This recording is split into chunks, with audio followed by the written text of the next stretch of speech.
Switzerland is a small country surrounded by powerful neighbors with no access to the sea and no massive army compared to global powers. So at first glance, it should be one of the easier countries in Europe to take over.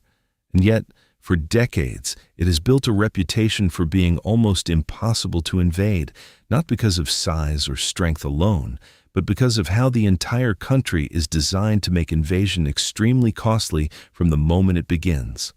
The first layer is geography, because Switzerland is dominated by the Alps, a mountain range that naturally restricts movement into narrow valleys and passes, meaning that any invading force wouldn't be able to spread out or maneuver freely, but instead would be funneled into predictable routes where they can be monitored and targeted.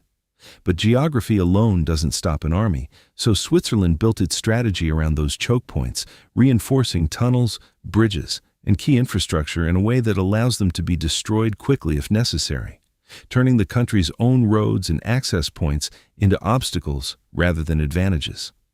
And this leads to the second layer. Because Switzerland doesn't rely on a large standing army, it relies on mobilization, with a system where a significant portion of the population can be called up rapidly, meaning that within a short period of time, the country can field a large defensive force that knows the terrain far better than any outsider.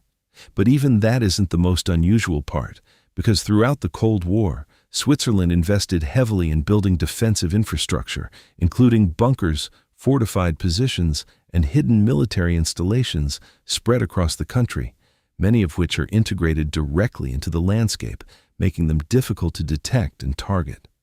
At one point, there were enough bunker spaces to shelter a large portion of the population, and many key military assets were designed to operate from concealed or hardened positions. And then there's the strategy itself. Because Switzerland's defense plan has historically focused on what's known as a denial strategy, where instead of trying to defeat an invading force outright in open battle, the goal is to make occupation so difficult and costly